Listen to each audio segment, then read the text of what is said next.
You're listening to The Hill by Thieves Theater. I'm Gabriele. And I'm Nick. We're Thieves. Yes, well, not exactly thieves, but beginning in 81, we called ourselves Thieves Theater. But we didn't just do theater, we did conceptual guerrilla art projects, or what we called paratheatrical work.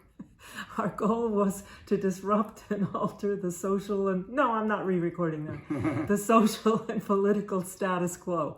Which really means we just like putting sticks in anthills and watching the ants scurry and adjust to their new reality, their new status quo. Exactly. So in this episode, we want to get back to how the Hill changed from this tight-knit community that we first entered into to a very competitive, dangerous drug supermarket, and how we responded to that change.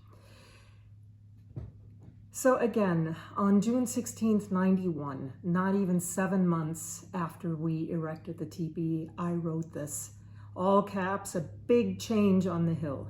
A couple of days ago, Jenny and the crippled girl Coco moved into Tito and brother Billy's hut and started selling. Bad news. Because now the Hill is no longer the closed enclave, the anti-Bel Air that it has been, selling had never been tolerated on the Hill, but now it's a drug supermarket, a constant parade of strangers in and out all day at will. No one does anything about it because the devil sitting on their shoulder whispers that it's actually rather convenient. Sue, Sammy, and Ali are upset and say they're going to rat on them. But yesterday, anything for a buck, Sammy hooked them up to electric. Young kids with guns, skells, and just a general creepy feeling prevail now. Sue wants to build a hut next to Ace. Ace hit her the other day. And Billy Toyota yelled at him saying she's not his girl and that she'll be dead in another month anyway, so why shorten her life anymore? This was the Hill now, right? Right. And Sue was this frail, kind of slight young girl who also had full-blown AIDS. She used to make a living, she used to steal slabs of steaks from the supermarket and sell them. Yeah, she had a buyer for some. Yeah, she had regular buyers. I mean, the bodega owners. I mean, not that they would eat them themselves, but they didn't buy them for themselves. Yeah, not for resale, but she tried selling them at the Hill a few times, even to me, but nobody, well, I don't know. Food wasn't a big priority up there. There was food being brought up all the time. I mean, Sammy maybe, because he was always proud that he'd always say, I have meat at least once a week. Once a week. Yeah. Exactly. That was his big thing. Right. When I drove Ace to Philly, we all said like he was going to go to his sister's. And this was just about a month after we got up on the Hill. Yes, he was ceremoniously leaving the Hill, going Right. to get out of there, straighten his life out, right? And he bequeathed his hut to Sue. Exactly. Yeah, so, you know, she was one of the initial residents of the Hill, but I didn't know exactly where she stayed. And, but also she was always kind of ghost-like, and Yeah. there and not there. And so we didn't interact with her that much, as Yeah. much as we did the others. No, which is why we didn't include her early on in the initial residence on the Hill. You know, she was very ghost-like, sort Right. of ethereal, right? Yeah. And then she disappeared for a while, and everybody assumed that she had died, right? But I don't know why Ace was so mean to her, right? He had just bequeathed his hut to her, and she was a friend of his. Except that I guess it was just another example of Ace not knowing how to treat women in particular, right? And I just assumed that it had something to do with his mother, who was a prostitute, and he saw how she was treated by men, and this was kind of his role model. Anyway, that's kind of my pop psychology analysis of why Ace was so terrible to women. That wasn't the only example.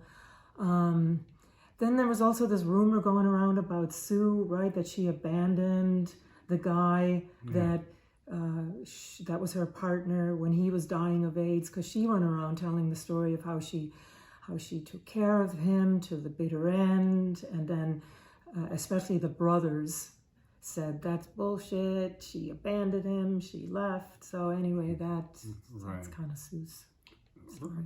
And another thing that happened up there around that time that was pretty foreboding, that showed how things were changing fast. Billy Toyota had gone to jail again, and nobody knew for what or how long he was going to be in this time, right? But the next night, I heard a slight commotion, and through the peephole in the teepee, I had a few of them, I saw Ace and Bobby. Bobby supposedly a friend of Billy's, he'd been hanging out recently, and 4 other guys I didn't know breaking into Billy's hut. Yeah. So, I mean, it was 6 black guys then breaking into Billy Toyota's hut, a white boy's hut, right? And I mean, I could have come out and maybe tried to stop it, but it would have been cast just as that, like a racial thing. Yeah. The way the white boys standing up for each other, just like it breaks down into like racial cliques in jail. And well, that, and of course I thought the gang would turn on me. The only person I knew in this gang action was Ace. Maybe me just stepping out of the teepee and watching would be enough to convict Ace of his betrayal of Billy. But, you know, I mean, more often than not, I wasn't standing up against things like this anymore. I stayed hidden in my peephole, pretending I wasn't even there. Yeah, well, first of all, 1 against 6. Well, and then the only one you knew was Ace. And who knows if cornered what he would have done, right? But yeah, there was definitely a racial divide that was starting to happen now. The Hill was no longer sort of this model of diversity, everybody getting along the way it was when we first got there. Anyway, then I wrote, lots of fighting and volatility. Ollie hit Juan with a shovel today. A guy staying with Juan tried to strangle Jimmy. Meeting tomorrow with Sarah and John, the filmmakers. We're inclined to let everything happen as quickly as possible now. Who knows how much longer this whole thing will last with this latest turn of events. Maybe Nick is right. Maybe introducing a film camera is a way of fighting back. Right. The impulse is to fight back in some way. I mean, we were under threat. I mean, there are few options. It comes down to like a primal instinct, fight or flight, right? And we clearly decided to stay and fight, but the question is, you know, why? Why didn't we leave then? Yeah, well, a few thoughts on that. Mine is that at this point, the people on the Hill were our friends. You know, Nick? You don't abandon your friends. You stay and fight along with them, even as they're starting to turn on one another, by the way, as everything was changing. Yeah, and I did think that now that we were shooting with cameras and all the time, that it would deter the selling. I mean, who wants themselves being filmed while they're buying drugs, right? But you know what? That's not what was actually happening. I mean, it's not like we were filming people copying or using. I think we were all just living sort of side by side and accepting everybody else for who they were, meaning Sammy scavenged and sold his stuff, at flea markets. He hooked people up to electric for money. He rented out part of his La Ponderosa if people needed it. Louie and Jim collected cans. Red and Billy Toyota stole stuff and fenced it, like, stealing out of car trunks or cameras from ATM vestibules or suitcases at the airport. That was kind of their thing. And Gabriele and Nick were artists, and they did photo projects and plays and films. So everybody just side by side, and now Coco and soon others who worked for what was collectively known as Panama, they sold drugs. Right. But, I think now it was sort of a kind of self-deception. really mostly a way for us to justify finishing the art projects we had already initiated, like the play to be performed in the tipi and the planned self-produced film. Both were projects we wanted the residents to be involved in. Yeah, I know, maybe self-deception, maybe, though, just kind of willful blindness. What's the difference, I guess? I guess. I mean, you just close your eyes and keep Yeah. on keeping on, right? Yeah, but without quite realizing it, we did participate in this new world order, right? Mm-hmm. That the drug trade had brought to the Hill. And even as we were vaguely hoping that art would bring the Hill back to the way it was when we first got there, or at Yeah. least reminded people, or I don't know. Well, I mean, basically, we were collaborators with the drug trade in some, and we thought, yeah, art would save the day. Not, but, and Panama was like you said, the collective name of the drug dealer and his sales and management crew. Mm-hmm. Basically, it was Tony and his superior, Spencer, with his wife, Robin. And then, of course, they had a crew of people selling for him, including Coco and Slim, or Dip, as he was called. Yeah, which is what we'll call him, Dip. Right. And, Spencer was a clean-cut, kind of middle-class looking, drug-free. Athletic. Yeah.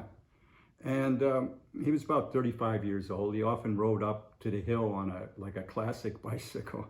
And his crew Black guy. He was a black guy. You got to say that because the racial thing becomes important. Right.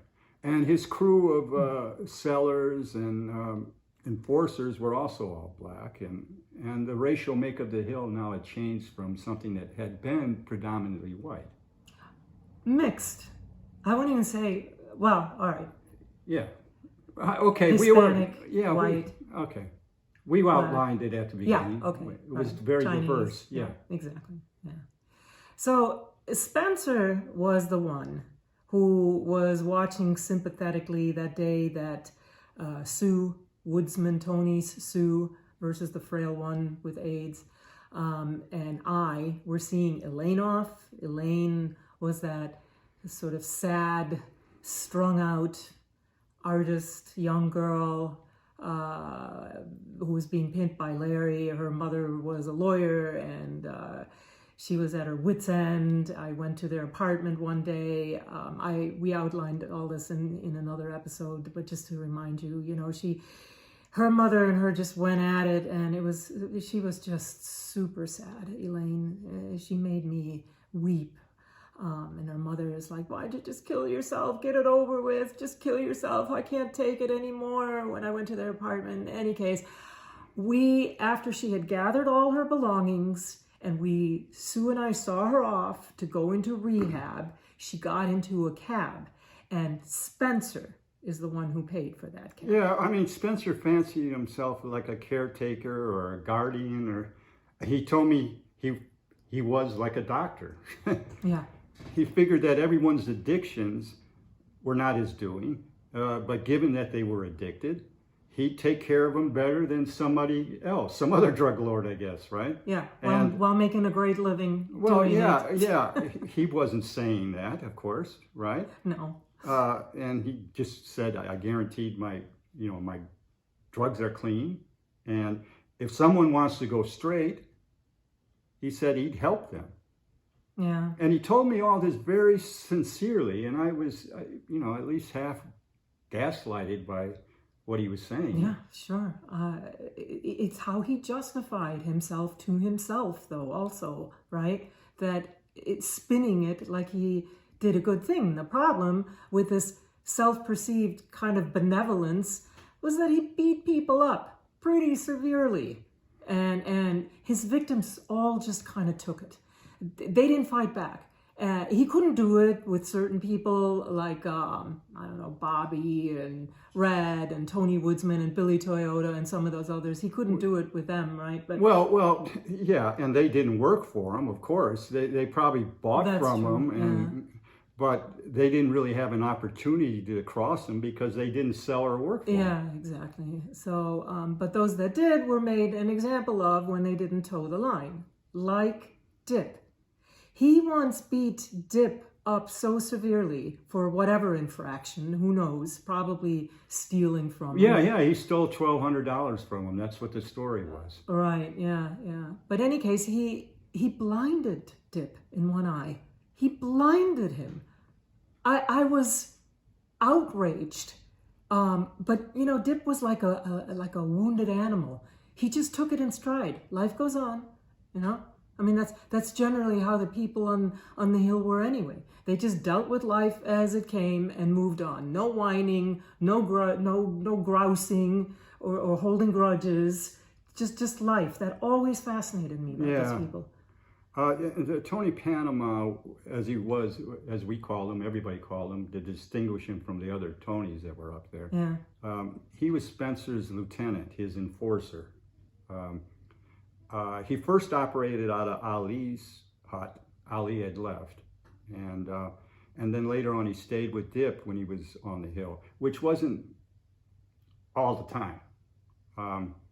And he was a kind of gentle, almost sweet kind of guy. I mean, for instance, one time somebody OD'd up on the hill, and it's not somebody we knew, but it was Tony who revived him even before the ambulance came. Yeah. So he was gentle and kind, I guess, except when he wasn't. And he was dangerous physically. I mean, quick with a slap or a punch if some infraction or someone insulted him, right? Yeah. And everyone knew he also had a gun with him or close by. He had been arrested on weapon charges on the hill, right. But he got out almost immediately. Yeah, there was a strange vulnerability about him, though, also, which we'll get into later on when Mr. Lee dies. And all that. Yeah. It's just the complexity of these people is what made them so poignant. And he, like everybody else, they looked out for the teepee. Yes. And I mean, in one of the fires, the teepee had caught fire and part of it burnt.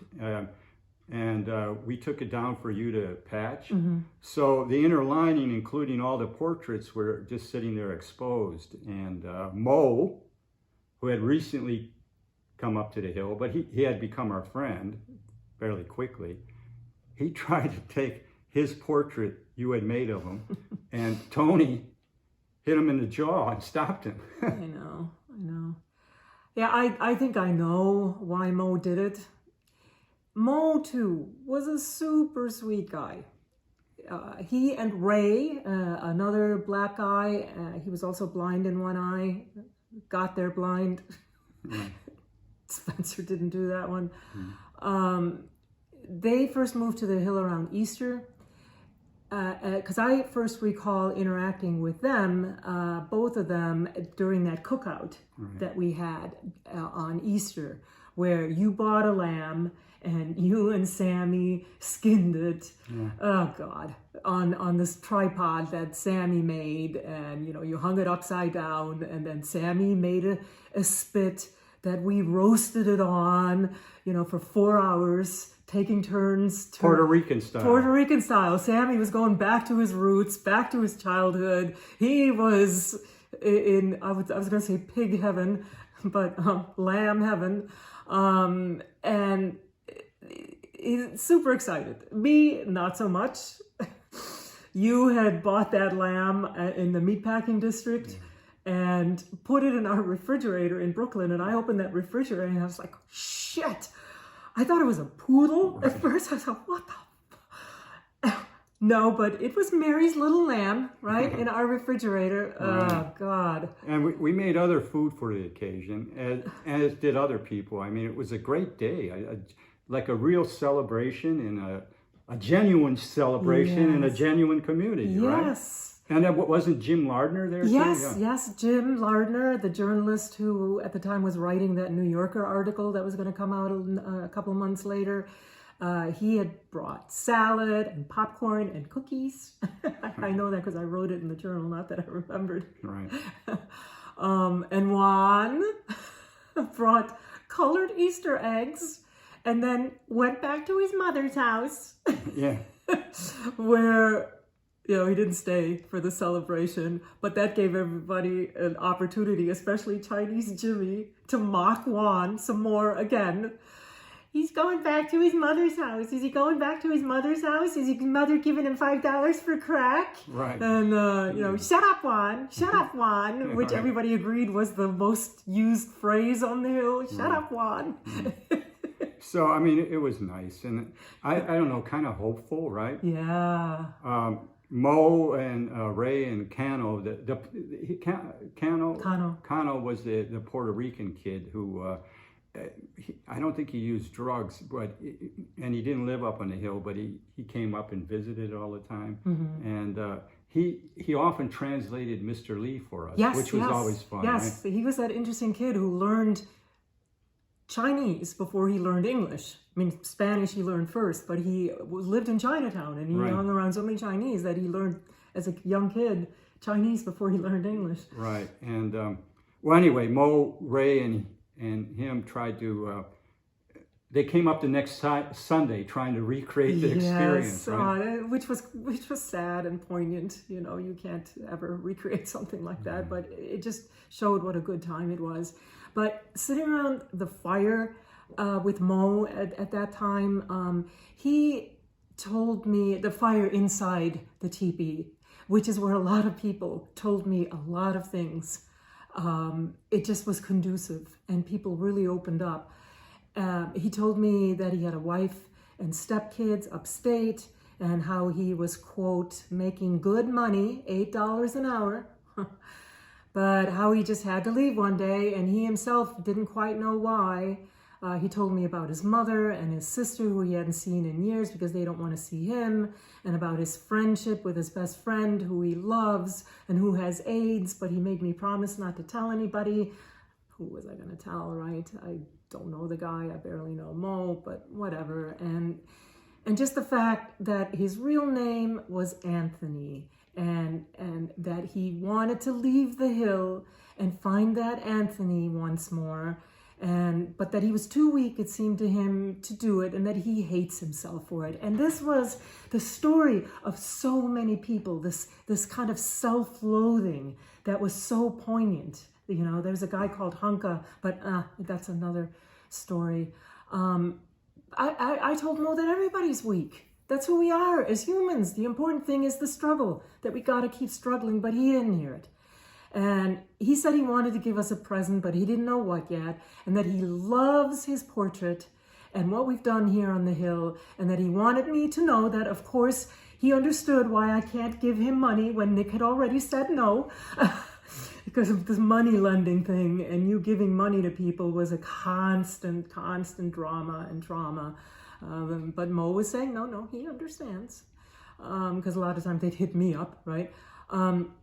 But he wanted a photo of his portrait to send to his mother in Brooklyn, who he hadn't seen in years. And I remember he wanted me to draw his cheeks fatter first to show his mother that he was doing well. Well, I'm thinking that when the drawings were exposed like that, he couldn't help himself and that he would just steal his. Now, I don't know who he thought we'd suspect first when his went missing, but I don't think he thought that far. Right. And Mo got really into the photo project. Yeah. I mean, he loved sussing people out who were casing the hill to try to get a photograph and then sneak up on them and take their picture, right? Yeah. And like we said before, he's the one who stopped the Daily News from coming in by telling the reporter that they wouldn't allow him to go in their daily news building or whatever, and so they can't come up here, right? And then one day he brought us a present. He solemnly handed it to you. It was one of those like blue and white collectible Christmas plates, right? Saying he'd love for us to have it, and if he kept it, it'd break anyway. I mean, we still have it, right? Yeah, it's in our little crystal cabinet in the kitchen. Right.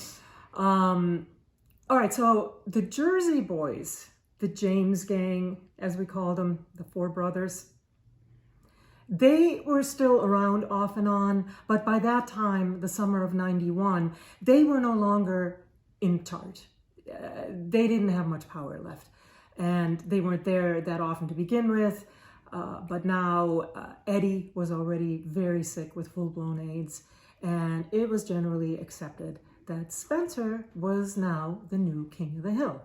Of the drug trade, I want to say. The other power, besides Spencer, was you. You were the moral center. No, I wouldn't say no. Yes, no, it you was were. not moral center. Yeah. You were the one encouraging people to stand up for themselves, to have a backbone, to respect themselves. Once stand it for was, what's right and wrong. Yeah, maybe once it was like that. But I was doing that less and less often as the hill was changing.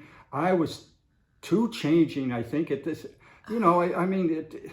Okay. All right, look, here's a journal entry. Some scary rival drug dealer types stopped at the Hill today to warn people to quit selling or that heads would roll. It's getting ridiculously crowded up here. Today someone came up to Nick and asked him, "Can I help you?" Right. Seriously? I wrote in the journal? Right. And then a few weeks later, after that, kids, quote unquote, came by demolishing Ali's hut, while, according to Ace, Ali was hiding out in Larry's. Apparently, he owed those guys $800. But Nick, now doubly annoyed because they threw a lawn chair into the garden — I had started a garden that everybody was participating in — wants to rouse people to stand up for themselves and to protect their homes and their community. But they were too scared. Soon after that incident, there was some screaming and commotion on the street, and it was just two motorists arguing. But then Nick went to go see, and brother Mike, one of the brothers, and that's how I know they were still up there off and on, right? He held you back. Yeah, they were scared.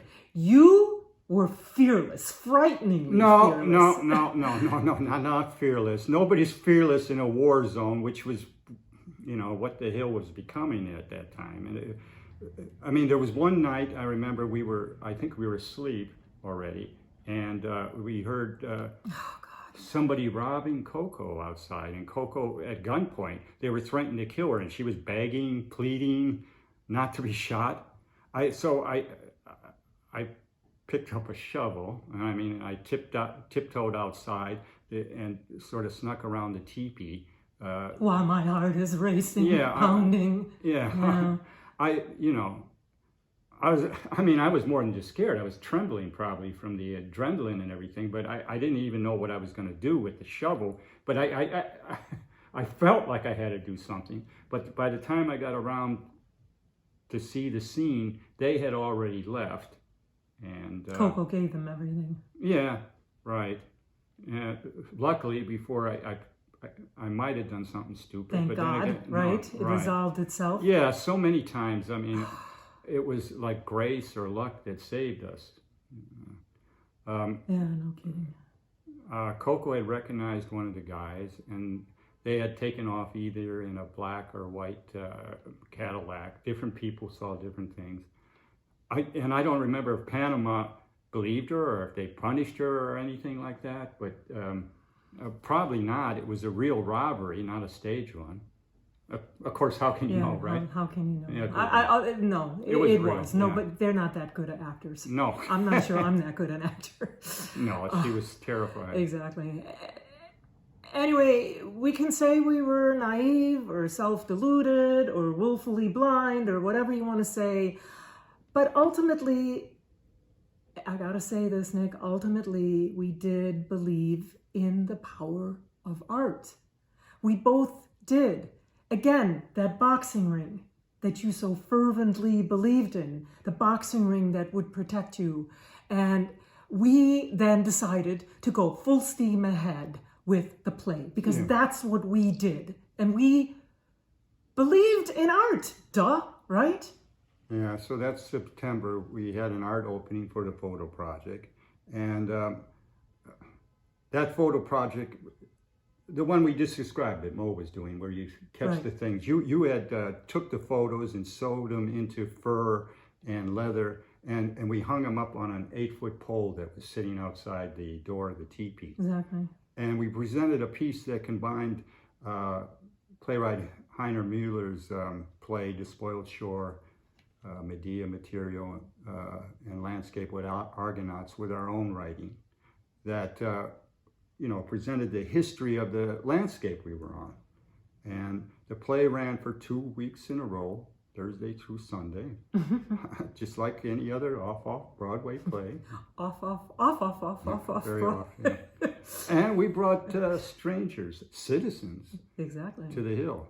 We had sent out a joint press release for both the art opening and the play, and they were made a voice choice by the journalist C. Carr. Yeah. Right. So Annie, you and I acted in it, and you and Tom found theater seats discarded and boat wreckage on the shore of the East River in Williamsburg, which is why were the theater seats out there in the trash? hard to fathom now, because today there's luxury condos there, but back then it was a gigantic garbage dump. And we covered the seats in mailbags, and they fit nicely around the perimeter on the inside of the teepee, 15 of them, with 2 construction buckets on either side of the door. So we seated 17 audience member, and we bought sand and spread it all over, and that boat wreckage, Despoiled Shore, Medea Material, the Argonauts, and that was our set design that Tom actually thought of. And then we suspended a pine tree upside down over the fire pit, and we lit the whole thing by putting candles on playing cards that we suspended above the audience from the teepee poles. It was really beautiful. Yeah, it was a beautiful scene. Yeah. And when the play began, there was a fire in the pit, and during the course of the performance, we poured water and trash into the fire, and to tell the story of Collect Pond as how it got polluted over the years and had to be drained. We made a small scale model of the city that was supposed to represent Manhattan, and then we were able to hoist it during the play on this little pulley. Right, and underneath it was buried the live snapping turtle that the Arkansas trucker had gifted us. Right, I mean, that trucker couple mostly delivered carp to the local Chinatown market, and they came by to visit the teepee one day, and in the conversation, I told them about how the creation story of the Lenape people, how the muskrats piled up dirt from underneath the water onto the back of the giant sea turtle, and that turtle continued to grow, and the earth continued to grow until it was carrying the entire earth on its back. Right.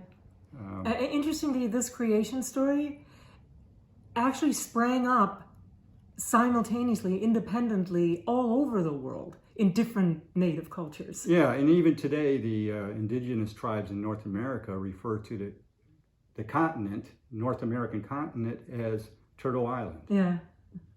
And we told this whole story in the play as well.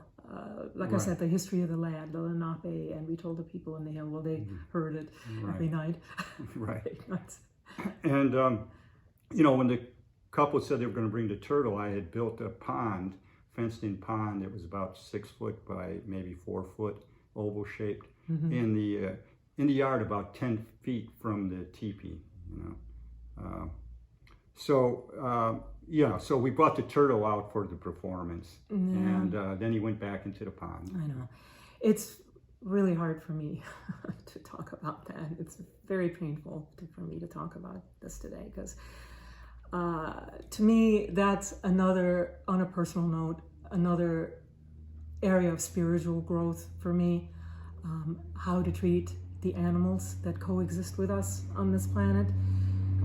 So today, not only don't you hunt and trap anymore, which is the way that you grew up, you trap the mice in our apartment in live traps, and you bought a little vacuum thingamajiggy that you vacuum up the spiders with and release outside. Right. Well, you yeah, know? except now I am presently killing lanternflies and their nibs. Yes. I mean, they're beautiful insects, and it's hard to do that too.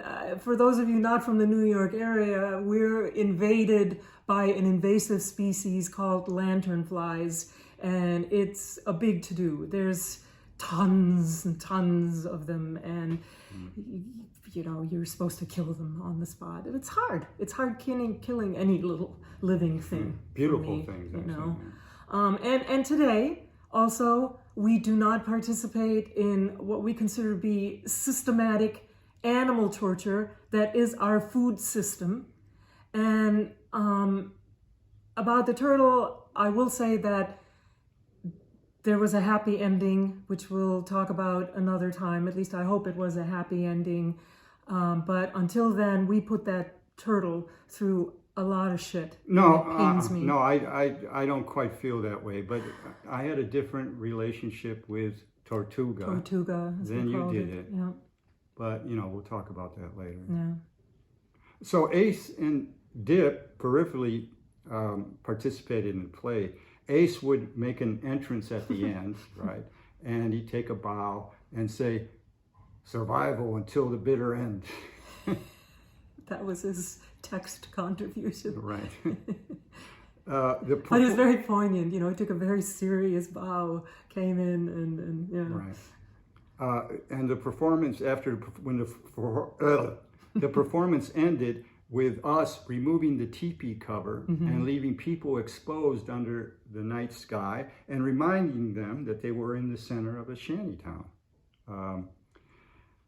after they had gone through this play. Yeah, because they were transported. Yeah, right. And as you are with any theater piece, right? And yeah. But hopefully we're getting food for thought about how the safety within walls is not is an illusion, no matter where you are, and I don't know. But anyway, usually the audience would just sit there for a while, thinking about what had happened in the play and what they just experienced, and now what they're experiencing now, sitting here in the shantytown. And some nights, Dip would walk up and say to everyone, "Did you like it?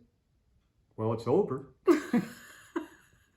Weird. It's one way to snap them out of their pensive demeanor. Right. But, you know, on a side note, I have an acting coach, and I talked to him about the Tipi project. This was like a couple of years ago. And he said, yeah, I saw that play. I'm like, what? What are the odds of that, right? It seated 17 people for 8 nights. Anyway, Mo had also intended to participate by making a scale model of the hill out of popsicle sticks. He was super excited about doing this. So we bought him tons of popsicle sticks, right? But then one day, Tony Panama, in a fit of something, peak violence in any case, he tore down Mo's hut. We don't know why. We don't know if Mo did anything to provoke it or not. Anyway, after that, Mo was not in a mood to make a scale model of the hill, obviously. But anyway, I wouldn't necessarily say that we were deceiving ourselves, Nick. We were fighting back by parading our own people through the hill and presenting art. Maybe we were naive about the long-term effects that it would have, if any, but I doubt it. I really just think that we were standing our ground and offering a different vision of the hill that was possible, that had been once. Yeah, I guess. I mean, right? and throughout it all, I mean, even to the very end, in fact, people took care of the teepee. Yes, they did. And respected it, including Panama. Nobody ever disrespected that teepee. No. Spencer sponsored elaborate barbecues on the hill, like that Thanksgiving, which was... our 1-year anniversary. Yeah, 1-year anniversary. Yeah. And he wanted to help with the film. Yeah. He kept bugging you about drawing him and Robin, making a portrait. Yeah. He was so, and I put him off at first because, you know, I said, Nick, you might want to tell him so I don't have to do it to his face, that he might want to actually come up and introduce himself and talk to me before I do his portrait. But he really, really wanted to be part of the community of everything. He wanted to fit in. And honestly, I think he deluded himself. He was the one who was deluded about his intentions and his kind-heartedness, and that he thought he was doing good in the world. He was self-deceptive. Self-deceptive. Yeah, exactly. Well, so like us. Yeah. All right. So, in any case, I resisted for a long time doing his portrait, but then eventually I did it, and I did Tony Panama's portrait with his dog in the portrait, and Dips, and this guy named Baith, who was the proudest fake gold chain seller on the planet. He really considered himself an artist. He could wax poetic about his craft, right? Really funny, really hilarious guy. He didn't have anything to do with Panama either. I think he was a drug addict, but he didn't sell or anything like that. But I wrote at one point, it's becoming more and more wearisome to keep drawing. After 25 portraits and all the changes on the hill, I'm over it. What's the purpose now? Yeah, I mean, you were just drawing people who claimed themselves a right to be part of the hill. It wasn't like the original crew, that were almost like family. Yes.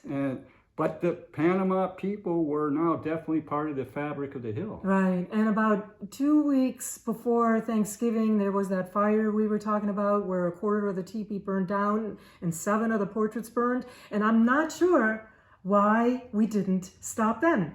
It would have been the perfect opportunity, and we could have taken it as a sign to leave. Instead, I patched the teepee and I redid the portraits. Yeah. I remember you sewed some of the portraits back together when they were half done. Yeah, I was able to put all 4 brothers on one portrait. I saved the part of one of the brothers that was still there and then redrew the other ones and put them all on one portrait. And, it was just about a week after that Thanksgiving that we left on our month-long road trip to research the ghost dance and the ghost... Wounded Knee Massacre. Right. And in mid-October, the Art Society's publication came out. Municipal Art Society. Yeah, right. That had the listing the teepee as a memorial. And so because of this official memorial status, we thought we should bring the teepee out with us west and offer it to the Lakota tribe living at the Pine Ridge Reservation. Yeah. The plan was to leave the lodgepole standing with the inner lining up while we were gone, but we determined that wasn't going to be a good idea. None of it was a good idea. Well, whatever, we don't know. Instead, I hooked an air pump up to the turtle pond to keep the water from freezing and told everyone what we were doing and told them we were counting on them to watch over the teepee and, when we left. Yeah. But by that time, the violence and, the constant threats of violence had initiated a change in my mentality and my behavior. I mean, some of the new people coming and going were not just addicts. They were small, 2 or 3 person kind of gangs. Yeah. And they came up to the hill to cop drugs, but also to sort of stand out and represent themselves, Yeah. And now there were as many crack addicts as there were heroin addicts because crack cocaine was becoming epidemic in the 80s and early 90s. And along with this change in drugs, as we said, the racial makeup of the hill also changed. The 4 New Jersey white boy brothers were now mostly absent. Billy Toyota was in jail, and most of the residents were now black. Right. Not like us. Right. I mean, this change it increased the number of confrontations, I think, towards me. I mean, the chief, but now just as often referred to as the white boy in the teepee. Yeah. And even though the real chief was the drug dealer, Spencer, Panama, and they all knew Tony or, Tony Panama or someone was on the hill as protection against drug thefts and assumed they were armed in some way, with a knife or machete Tony or gun. had gotten arrested on a weapons charge, but then was released right away for whatever reason, I don't know. Yeah, right. And so the confrontations were laden with that kind of aspect. I mean, somebody might die here. Most of the times in the confrontations I had out in the yard, it brought Tony Panama out of his hut, and they were quelled by his presence for the most part. I mean, he was bigger and more dangerous looking than me, of course, and because it was usually black confronting blacks, or so it was a mixture of something like that. And whatever the white boy chief, I mean, I was just like one of the lieutenants in the drug war in some stupid way, right? Like, what were we doing? Honestly, I know we were stupid, naive artists, but more than half of me was, was on something else now. I was someone else. I started down a road on a kind of insane mission, a mission that I couldn't explain to you or to others, or even to myself. I was going to say, I don't think you could explain it to yourself then. Right. Yeah. Even from the beginning, living on the hill, there was this unrealized vision. I only see it now in hindsight, in studying my psychology back then. I was reliving and trying to rectify a guilt that I had from trauma 20 years before that. Yeah. And I thought I had buried and was done with. You don't bury, you get over something like that. No, it was the trauma of my heroin addicted brother who died. Yeah, right. So next episode, we're going to tell you that story because it does go a long way towards explaining what we were doing on the hill in the first place and why we stayed there even after these big changes we were just talking about, and we just discovered it. It's one of the reasons why we wanted to do this podcast, but we did a lot of talking about it and suddenly realized that, and it, like most things in life like that, it seems obvious now. Well, it seems obvious, but that means going into yourself and seeing yourself. I mean, it's not apparent until you really study what your psychology is, right? So we're going to sign off now, but before we do that, we'd like to encourage you to engage with us on any topic. You can write us at podcast@thievestheater.org. We'd love to hear from you. Yes, on any topic, like he said. And thank you for listening as always, right, to the Hill by Thieves Theater. And if you like what you hear, don't forget to subscribe, like, and click that bell so you know when our next episode is out. Yeah, and check out our website at thievestheater.org and follow us on Instagram, Facebook, and Twitter at TIPI on the Hill, TIPI on the Hill. And Threads. Now, I guess I don't know the point of it. All right. All right, thanks for listening. Till next time.